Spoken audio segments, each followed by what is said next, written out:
পশ্চিমবঙ্গ রাজ্য বিদ্যুৎ পর্ষদ এমপ্লয়িজ ইউনিয়নের পশ্চিম বর্ধমান শাখার এক কর্মী সভা অনুষ্ঠিত হয় শনিবার।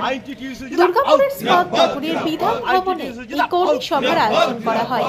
তৃণমূল কংগ্রেস অনুমোদিত এই সংগঠনের রাজ্যব্যাপী বিদ্যুৎ কর্মীরাও সদস্য এদিনের অনুষ্ঠানে উপস্থিত ছিলেন।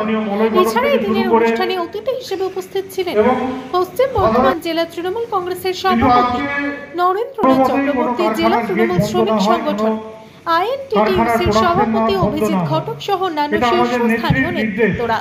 এই সংগঠনে জেলা সম্পাদক ধনঞ্জয় চক্রবর্তী জানান, আসন্ন 2024 লোকসভা নির্বাচনকে সামনে রেখে কর্মীদের উদ্বুদ্ধ করার লক্ষ্যে এই কর্মী সভার আয়োজন। প্রভাতের আলোয় আলোকিত। পশ্চিমবঙ্গ রাজ্য বিদ্যুৎ পর্ষদের শ্রমিক সংগঠনের সম্মেলন, তাই আজকে আপনাদের সকলকে আমি ধন্যবাদ জানাই আজকে এখানে উপস্থিত থাকার জন্য। আজ পশ্চিমবঙ্গ রাজ্য বিদ্যুৎ পর্ষদের যে এমপ্লয়িজ ইউনিয়ন,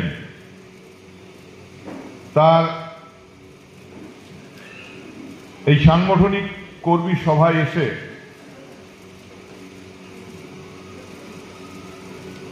আমাদের ধনঞ্জয়, শান্তনু,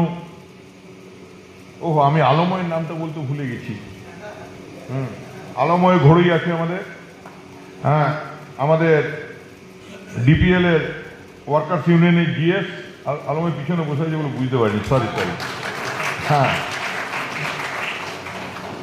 তো যে কথাটা বলছিলাম যে ধনঞ্জয়রা আজকে এই কর্মী সভা সংগঠিত করেছে, এটা অত্যন্ত সময় উপযোগী।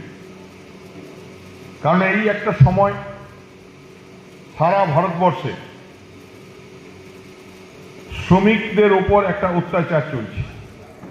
আপনারা জানেন যে কেন্দ্রীয় সরকার একটা কালা কানুন করেছে, বামপন্থী বন্ধুরা যেটা বলেন 8 ঘন্টার লড়াই। সারা দেশের শ্রমিকদের স্বীকৃত 8 ঘন্টার লড়াই, সেসব লড়াইকে নস্যাৎ করে দিয়ে আন্তর্জাতিক আইন কানুনকে ডাব্বায় ফেলে দিয়ে এই ফ্যাসিস্ট বিজেপি সরকার এরা বলছে 12 ঘন্টার কাজ করতে হবে। এটা শ্রমিক শ্রেণীর উপরের অত্যাচার। পিএফ এর টাকা খোলা বাজারে খাটাচ্ছে,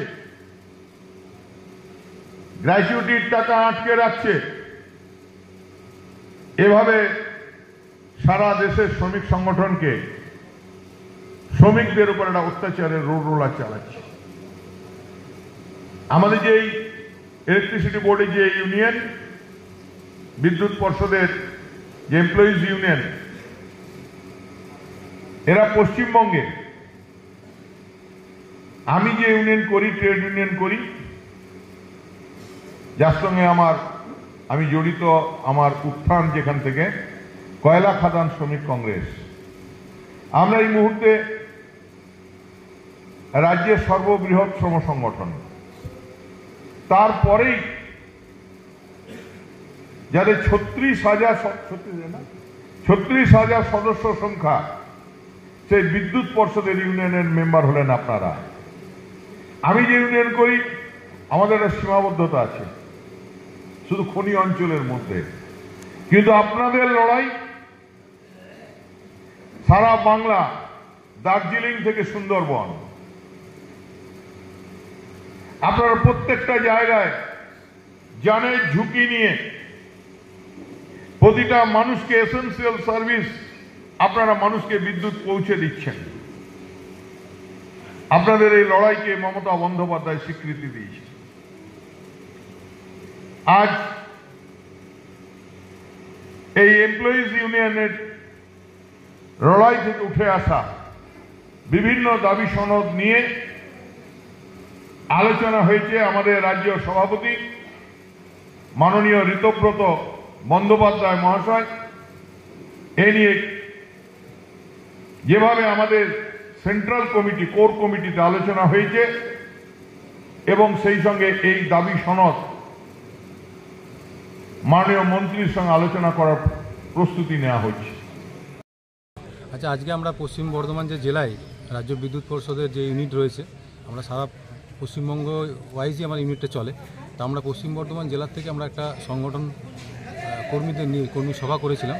এই কর্মী সভা আপনারা জানেন যে 2024 আসন্ন লোকসভা নির্বাচন, এবং সেই জায়গায় দাঁড়িয়ে এই যে ফ্যাসিস্ট সরকার রয়েছে তাদেরকে উৎখাত করার যে ডাক মাননীয় আমাদের নেত্রী মমতা বন্দ্যোপাধ্যায় দিয়েছেন, সেই কর্মযজ্ঞে আমরাও সামিল হতে গিয়ে আমাদের যে দায়িত্ব সংগঠন, শ্রমিক সংগঠন হিসাবে, সেই জন্য আমরাও এসেছি এবং আমরাও কর্মীদেরকে মধ্যে উদ্বুদ্ধ করতে চাইছি যে এই সংগঠন থেকে যারা আমরা আছি বিদ্যুৎ শিল্পে, তারাও যেন এই কর্মযজ্ঞে সামিল হয়, এই বার্তা দিতে এসেছি। কর্মী সভায় কে কে উপস্থিত ছিলেন? কর্মী সভায় আমার জেলা সভাপতি মাননীয় নরেন্দ্রনাথ চক্রবর্তী উপস্থিত ছিলেন জেলা এনটিটিউসি সভাপতি অভিজিৎ ঘটক মহাশয়, এবং আমাদের যে রাজ্য সাধারণ সম্পাদক আছেন আমাদের অরিজিৎ দত্ত, উনি আছেন, এবং সহ সম্পাদক প্রদীপ চক্রবর্তী, সংগঠন সম্পাদক সায়ন্তন, উনারা আমরা কলকাতা থেকে এসছেন আজকের প্রোগ্রামের জন্য। আপনার নাম?